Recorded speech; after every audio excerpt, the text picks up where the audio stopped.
Hey, good morning, folks. Your roving Boer War reporter, Kerikota. It's about 8 a.m. I'm at the Admiralty Inn.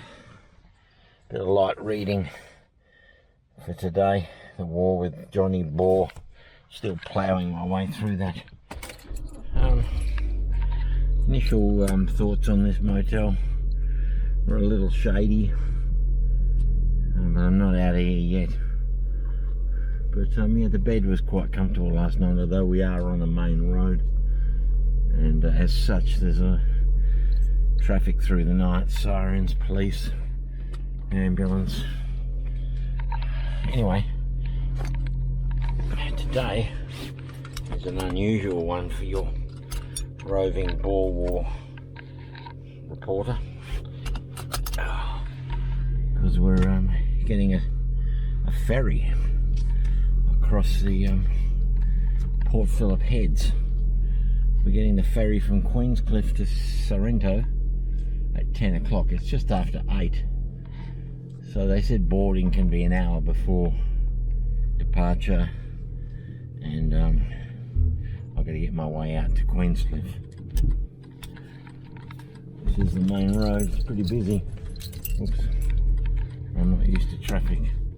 Being a country girl these days, I can do a U-turn up here. So this will be a real adventure. I can't remember the last time I was on a sea craft. I do have one memory which was horrific, of the crossing of the Irish Sea, where for the only time in my life I got seasickness. Couldn't stop throwing up. Just so happened the colour purple was showing at the time. I thought a film might take my mind off the seasickness. It didn't happen. So I'm hoping that's not a factor today. I don't think so. Anyway, it's about 40 minutes to Sorrento, and then I've looked on the maps, and it's about a 20-minute walk from Sorrento Pier up to the cemetery where the memorial is, and I'll be able to tell you guys about the story of the memorial that we're looking at, which involves quite a number of men who'd been to the Boer War. I've got to do a U-turn without getting killed. Alright, better concentrate on driving, and we'll see you. I'll show you guys a bit of Queenscliff. Bye. Hey, good morning, roving Boer War reporter Kerikota at Queenscliff, about to board the ferry. And when I travel, I like to take a light reading book of the war with Johnny Boer. Yeah, ferry departs in about 15 minutes, so I'll see you on board.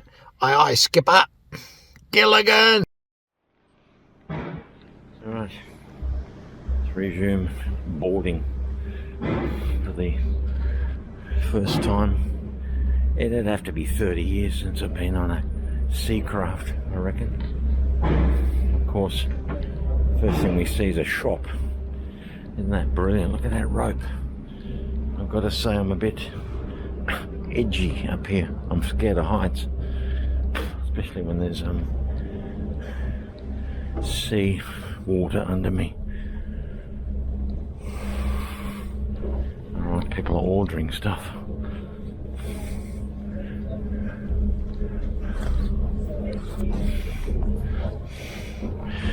Life jackets.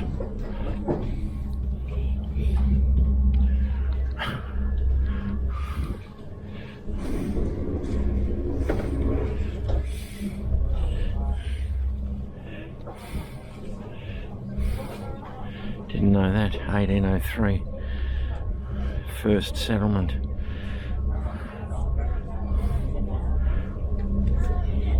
Bringing convicts. Probably convicts arrested by Trump and sent to the colonies. I think we gotta get a little bit. Hang on, that's the children's section.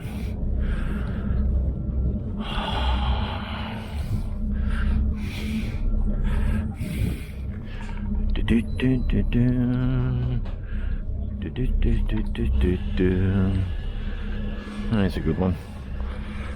Everybody wants a window seat.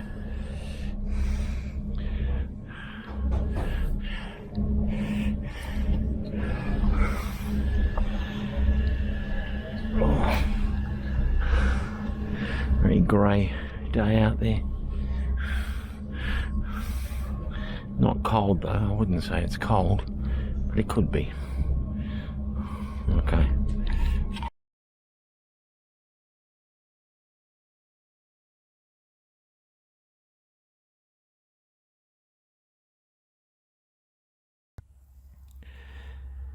Corporal A.J. Ogilvie was a labourer from Berwick, Victoria, who enrolled with the 2nd Regiment Scottish Horse. Ogilvie had had previous service with the 2nd Contingent of the Victorian Mounted Rifles and had returned with him to Australia on the Harlech Castle in December 1900.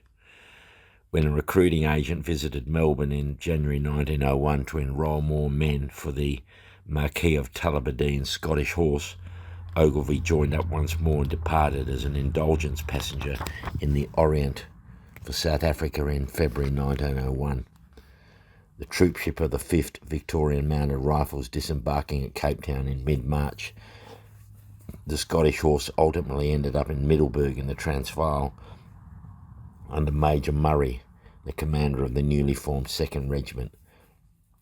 Over the next few months, the Scottish Horse, as part of Colonel Benson's column, operated in the eastern Transvaal. They became feared by the Boers for their night attacks on the lagers. Finally, on the 30th of October, Boer General Louis Botha found the opportunity to deal the column a savage blow. Ogilvie, one of the survivors, wrote the following letters from Brookspruit on November the 6th, 1901. Quote, "On the morning of October the 30th, about 3 o'clock, we were on the move for the railway line as quickly as possible, for the Boers were getting stronger and stronger. We had a large convoy to protect, which, when in motion, extends for about 4 miles, and as the modern rifle carries about 2,500 yards, the advance guard is some 3,000 yards in front. The rear guard a similar distance behind, with the flankers out on the same on each side. The rest of the troops with the guns are in the centre, round the convoy. Soon after starting, we saw the Boers watching us from the hills in the distance, out of range of our guns. No sooner had we fairly left our old camping ground than the Boers rode down and occupied it. We were supports to the rear guard and could see them quite plainly. Our big guns started shelling them. They replied by firing on our right flank. The convoy came to a halt. The Boers would first attack one part of our flankers, then the advance guard, then another part of the flankers, as if they were endeavouring to find a weak spot. We were ordered to the left rear flank, and laying on the ridge, saw a body of about 500 Boers ride up through a gap in the hills. Our guns dropped some shells into them as they passed. It was the first time we had seen the Boers so close and in such numbers. The convoy started on again, leaving us by ourselves. Not a very comfortable position, for had they attacked us, we must have had a very bad time of it. However, they did not, and we got through the rear guard feeling more comfortable. It was now pouring, the rain coming down in torrents. Not a Boer was to be seen. It rained steadily for some 4 hours. We could see no great distance in any direction. The rain suddenly cleared off and it became quite fine, beautifully calm and quiet. It was the calm before the storm, the last hours on earth for many of us, of our poor fellows. Whilst it had been raining, the Boers had been gathering their forces around us for a desperate attempt to capture the convoy. Not 100 or so, but fully 2,000 or 3,000. We had to be scattered and had a large extent of ground to cover. We had a company of mounted infantry, 100 infantry, ourselves, some 65 men, 2 guns and a pom-pom to defend the rear of the convoy. Our squadron numbered 65 men and officers when we started that morning. We were ordered to guard the guns and protect them from a sudden rush. How we carried out our orders may be gauged by the fact that when the guns were captured, out of the 65 men and officers, 40 lay dead or dying round them. 8 were taken prisoners. But I am anticipating somewhat. The Boers had commenced sniping on our rear guard. We and the guns were sent back to stop them. Reaching a ridge about a mile back, we saw them galloping about in all directions. We dismounted and opened fire, the guns meanwhile being put in a position to shell them, when suddenly, like bees out of a hive, they swarmed over the next ridge and came at full gallop towards us. We poured our fire into them, and the guns dropped shells amongst them. You could see them dropping off their horses as our shells and bullets did their deadly work.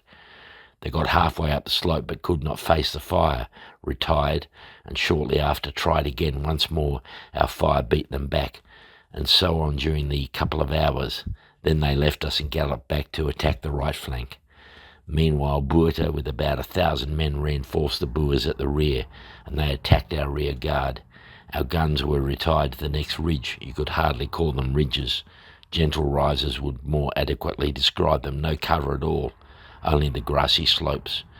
We had hardly time to mount and gallop back before the Boers were in our old position, sniping for all they were worth. Our guns shelled the ridge, but it was no good. They were far too many for us. Guns were again ordered to retire to the next ridge, and we had to cover their retirement. It was hot then, but at last we got word to retire on the guns, and when we got up from our lying position to do so, the enemy's fire became something awful. Our horses were mad with the noise of the firing. Many were shot, mine amongst them, with several of the horse holders. I got up behind another fellow. As I did so, the stock of my rifle was shattered by a bullet. So I came up to the upper deck, and there's people up here. I didn't think you could come up here, but you can. It's not that cold on board. All these beautiful, extremely wealthy beachside houses along there. I don't even know what that is. Maybe it's Point Lonsdale or one of those suburbs on the coastline. So that coast over there goes right down to Frankston, where Uncle John used to live, Dad's twin brother, and you go around. If you went far enough, you'd reach St Kilda. But if you went on that side of the coastline, that goes via Geelong, and they call that Western Port Bay, I think. But really, I've got no idea what's going on. I've got no idea where I am, and I'm terrified of the heights. But yeah, chugga. I thought we'd be there by now, but now I think we've got to go round the corner before we get to Sorrento. That's probably why it takes so long to get there. Another grazed my left wrist, but we got clear, the good old horse going for all it was worth. A sergeant major tried to recover a rifle for me, but was captured. No sooner had we got into comparative safety when the order was given. L Company, save the guns. We dismounted and lay round the guns. By this time the Boers were some 200 yards from us and still coming on. The main body of infantry were retired on the convoy, while our small bodies of men were left to cope with the reinforcements brought up by Boerta. The retirement of the infantry left our right flank exposed. They poured volleys into us from this quarter, while the Boers in front charged the guns. It only took a few minutes, sooner than one could tell, and all was over. Colonel Benson fell mortally wounded, being shot through the stomach.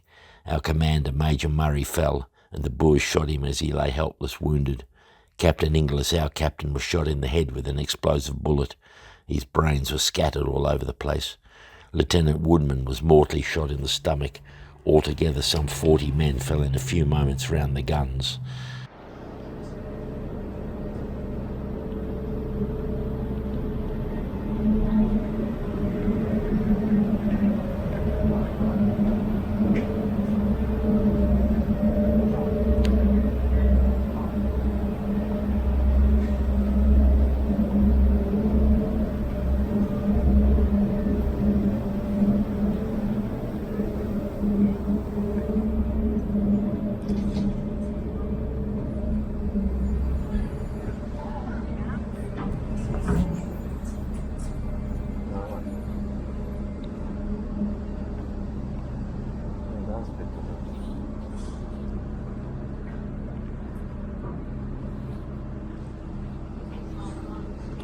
Aye, aye, skipper.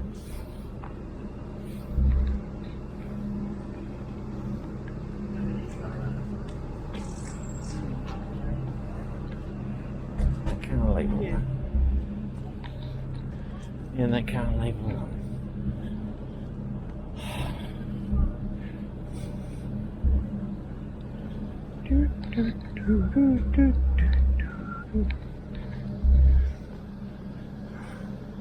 Oh, wow. That's going to be interesting. So this might be good for me.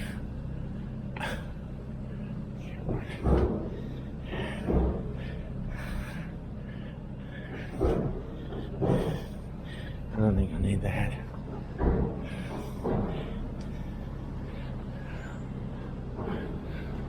And yeah, I'm glad I didn't bring the big jacket, for sure.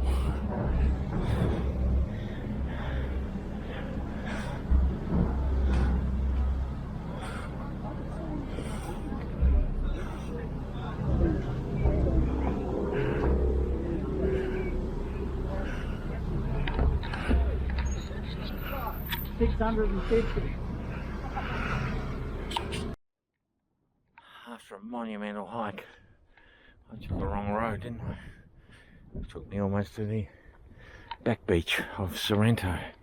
Fortunately, I discovered my mistake before I actually got down onto the roaring ocean front. A hell of a climb. It's good for my hip, my doctor told me. So here we are at the Sorrento Cemetery. We've got to find the memorial to the boys from, I think it was called the Drayton tragedy. And I'll tell you what I've been able to find about it. Oh.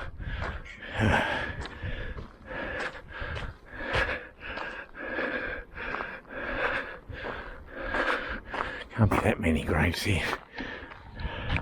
And it's going to be a big one. Oh. Looks like it's still used. I would imagine it's one of the earlier ones. See, I can see a one with a signpost, I reckon, is probably it. Oh, more climbing.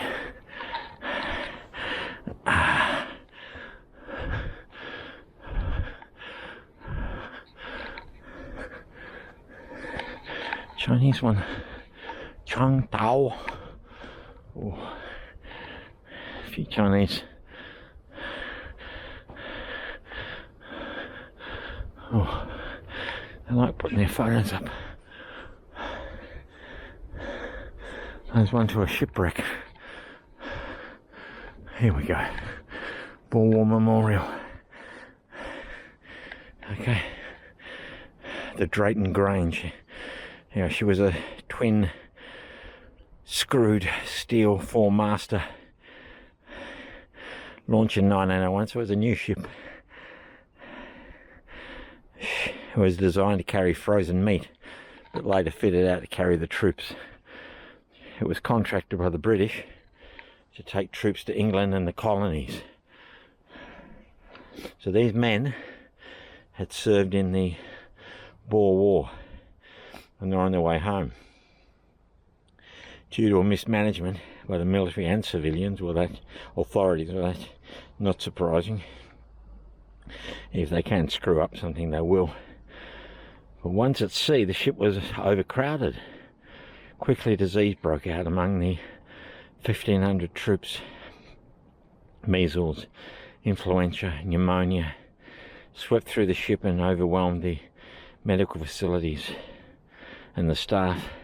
Conditions were appalling, and as a result 5 men died on board and another 12 died after reaching Australia. So commemorated here are 5 of the soldiers who died after having been landed at Fort Franklin, Portsea, on their return from South Africa. They nearly made it, you know. They survived the war.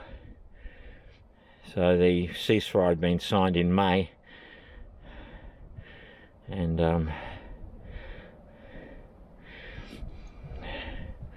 They died from pneumonia following measles contracted on board ship. 4 were troopers of the Victorian battalions, the 1st, 3rd and 7th of the Australian Commonwealth Horse. Well, that's a new battalion raised. One was McFarlane, a bushman from New South Wales. Well, we'll get up there and have a look, but I've got to get my breath back first.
So, what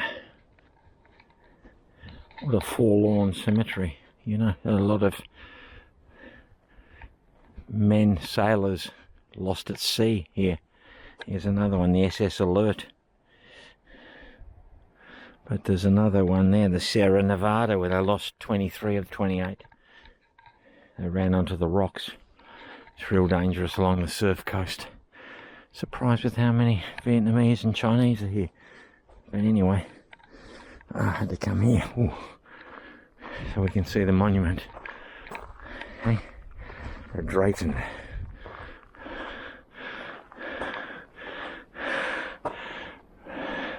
In memoriam of returned soldiers from South Africa by Drayton Grange, who died at Fort Franklin Barracks, Portsea, August 1902. Humphreys. Sheringham died a few days after Humphreys. Green died the same day as Humphreys. E.P. Barton a few days after Sherrington. The last to go was McFarlane, so they survived the war, only to die of pneumonia, caught after catching measles, I think. But all on the ship. There were too many people on the ship, and the authorities stuffed up. Can't really say, but it says something like unveiled 1905 and reconstructed 1949. Right. Okay, interesting. So that's the memorial to the Drayton Grange, and I think this was the first royal commission we had into stuff-ups by the government. Since then, we've had many.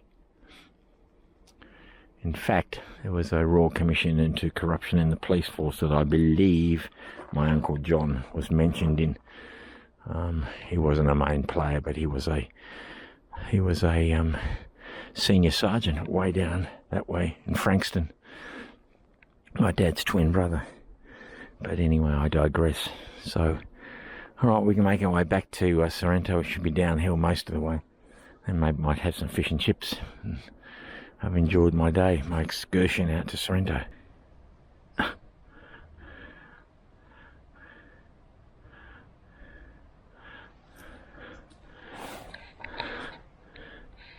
$15 lives lost on the Alert, but look at that guy. This fellow was washed overboard. Robert Ponting. He spent the night in the ocean, lost contact with his shipmates, started to come into shore, but the tide changed and went back out to sea, back out past Cape Shank, heading towards Flinders. What a fucking night. By dawn, the tide changed again. He was near Sorrento Back Beach. That's where I just was. Washed ashore and found by 4 young girls. And he eventually recovered and went back to Melbourne.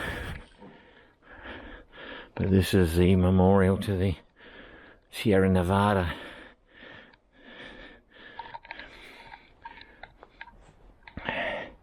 There's Captain Scott and 10 crewmen are buried here, and there's 23 out at sea that were never found. Wow, eh? Oh. That's 2 cemeteries in 2 days. Unusual for me.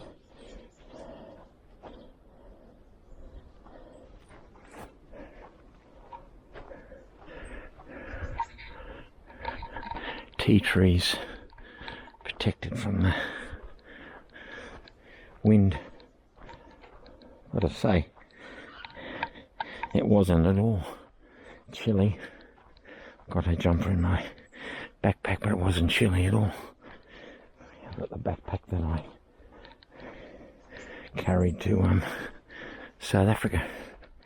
Alright, well, I'm gonna get back up that freaking hill, get back to Sorrento, get the ferry at 2 o'clock. I've got plenty of time. Okay.